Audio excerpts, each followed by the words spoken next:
इस वक्त देश का माहौल ऐसा हो गया है कि किसी भी मंच से, किसी भी समारोह में, किसी भी त्योहार पर, कहीं भी कोई भी स्टेज लगाकर किसी के लिए भी नफरती भाषण दे दे रहा है। और बात जब धर्म की आती है तो उस पर फिर एक बड़ा बवाल होता है। अभी हाल ही में नितेश राणे और बाबा रामगिरी ने हुजूर अकरम सल्लल्लाहु ताला अलैहि वसल्लम के ऊपर, उनके किरदार पर एक गलत बयानबाजी की और उससे ये हुआ कि एक बड़ा काफिला, एक बड़ा जन सैलाब चल पड़ा। सिर्फ इस बात के विरोध में कि बाबा रामगिरी ने इतनी बड़ी बात इतने बड़े पैगंबर को कैसे कही। बात जो भी हो, लेकिन नितेश राणे खुले मंच से मुसलमानों को धमकी देते हैं, मुसलमानों के खिलाफ बात करते हैं, रामगिरी जैसे बाबा बात करते हैं। और इसके पहले भी कई दफ़ा ऐसा हो चुका है कि हुजूर अकरम सल्लल्लाहु ताला अलैहि वसल्लम की शान में बहुत कुछ लोग कह गुजर रहे हैं। कभी काबा की तस्वीरों पे गलत तस्वीरें लगा दे रहे हैं, कभी कुछ मामले में इस्लाम को इस तरह से टारगेट लगातार किया जा रहा है। लेकिन कभी इस तरह का इतना बड़ा जो है एक रूप लेकर कभी कोई रैली नहीं निकली, कभी सरकार से ये डिमांड नहीं की गई कि आप इन्हें गिरफ्तार करिए। लेकिन सरकार की ये लापरवाही, प्रशासन की ये लापरवाही कि लोगों के मुंह पर ताले न लगने के बजाय वो और खुलते चले जा रहे हैं और लोग इस तरह का हिंसा का माहौल देश में बनाते चले जा रहे हैं। किसी और धर्म में राजनीति इस तरह से घुस गई है कि जिसका अब कोई जोड़ नहीं है। ये दोनों के खिलाफ जो अब रैली निकली है वो औरंगाबाद से होते हुए महाराष्ट्र की सड़कों पर पहुंच रही है, मुंबई की तरफ बढ़ रही है। लगातार ये रैली हो रही है। इस रैली की अगुवाई जो पूरी तरह से कर रहे हैं उनका नाम है इम्तियाज जलील। इम्तियाज जलील ने पहले भी इस बात के लिए वार्निंग दिया था, प्रशासन से इल्तिजा भी किया था कि आप रामगिरी को गिरफ्तार करिए, क्योंकि वो लगातार इस तरह के विवादित बयान देते चले जा रहे थे। लेकिन उस पर कोई महाराष्ट्र पुलिस क्यों क्यों शांत बैठी है, कोई प्रशासन क्यों इस पर एक्शन नहीं ले रहा है, जबकि कई जिलों से, कई जगह से रामगिरी के खिलाफ एफआईआर की गई है। लेकिन किसी भी तरह से कहीं से भी पुलिस प्रशासन का कोई एक्शन रिएक्शन नजर नहीं आ रहा है। सब लोग अपनी जगह चुपचाप बैठे हैं। उन्होंने अब इस रैली में जो कहा जा रहा है, बताया जा रहा है कि उन्होंने कहा था कि मैं एक लंबा काफिला लेके निकलूंगा।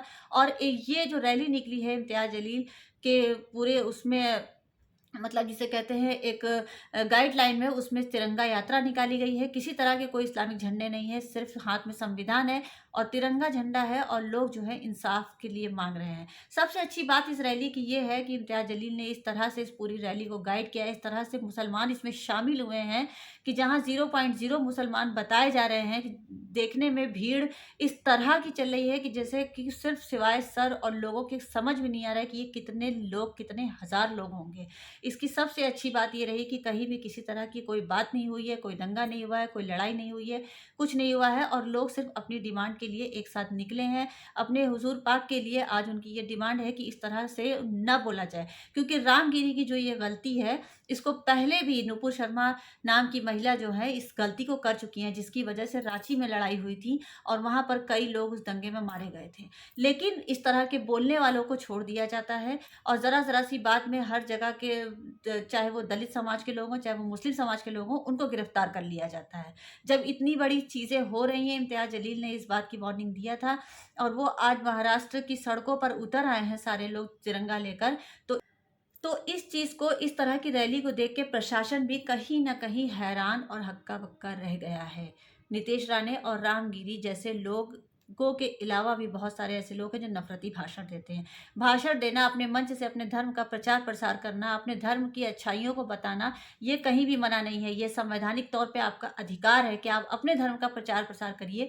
लेकिन कोई भी धर्म का, किसी भी कौम का इंसान अगर जब स्टेज पर खड़े होकर किसी के देवी देवता या किसी के भगवान या किसी के खुदा रसूल पैगंबर के ऊपर अगर उंगली उठाता है, तो ये चीज़ एक गलत तरीके का मैसेज देती है और देश में एक बड़ी हिंसा भड़काने का काम करती है। इम्तियाज जलील ने इस बात को पहले ही कह दिया था। AIIM के प्रमुख अध्यक्ष जो अवैशी हैं वो भी वहाँ पर पहुँच चुके हैं इस टाइम महाराष्ट्र में, और आगे उन्होंने कहा है कि वो बताएंगे, वक्फ बोर्ड के बारे में भी वो अपना मैसेज देंगे। और इम्तियाज जलील उनके बहुत प्रमुख नेताओं में से हैं जो कि इस वक्त पूरी रैली की अगुवाई कर रहे हैं, उसको प्रशासन से डिमांड कर रहे हैं। क्योंकि यहाँ पर हम लोगों को सलमान अजहरी को नहीं भूलना चाहिए। सलमान अजहरी ने मंच से ही एक शेर पढ़ा था, एक शेर लिखा हुआ है पहले का, शेर व शायरी को पढ़ना इन्होंने अपने ऊपर ले लिया।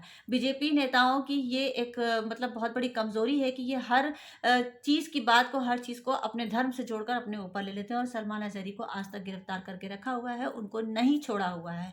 तो ये बात भी कहीं न कहीं इस लोगों को नहीं भूलनी चाहिए, और इस तरह का एक रैली, इस तरह की एक चीज़ जो है सलमान अज़हरी के लिए भी डिमांड करनी चाहिए सरकार से कि इस चीज़ पर तवज्जो दें और उनकी रिहाई करें। तो ये सारी चीज़ें मुंबई में चल रही है। और अगर एक लाइन और आगे आपको इस बारे में बताएँ कि जब बात होती है मीडिया की, जिस मीडिया के मुँह से आज तक कभी नहीं सुना गया होगा, उसमें नाम आता है रजत शर्मा का, सुधीर चौधरी का, ये लोग भी इम्तियाज़ जलील की तारीफ़ करने पे आज मजबूर हो गए हैं। इनकी रिपोर्टिंग देखिए, इनकी पूरी न्यूज़ को जाके सोशल मीडिया पे देखिए कि किस तरह से इन्होंने नायक बना दिया है इम्तियाज़ जलील, और अपनी सोशल मीडिया पर अपनी न्यूज़ में के तारीफ़ों की पुल बाँध दिया है, क्योंकि तिरंगा झंडा हाथ में लेके संवैधानिक तरीके से की गई शांतिपूर्ण रैली कहीं न कहीं पूरे देश को प्रभावित कर रही है। और इसका सिला और इस चीज़ की जो डिमांड है, माँग है, वो कहीं न कहीं बाबा रामगिरी की गिरफ्तारी पर आकर ख़त्म होगी। और सरकार को, प्रशासन को इस ओर सोचना पड़ेगा, क्योंकि ये हिंदुस्तान जो है संवैधानिक तरीके से जितना हिंदुओं का है, उतना ही मुसलमान का है, उतना ही दलित का है, उतना ईसाई का है, उतना ही पंजाबी का है, हर कौम के लोगों का है, क्योंकि ये लोकतंत्र हर किसी के मिलने से बना है। ये देश का सबसे बड़ा लोकतंत्र है, और यहाँ का धर्म, संस्कृति, सम्मान सबके लिए सम्मानित है। और हम हमेशा से एक दूसरे के धर्म की रक्षा करते आए हैं, एक दूसरे के धर्म का सम्मान करते आए हैं। यही भारत की खूबसूरती है, इसी भारत को इसीलिए जाना जाता है।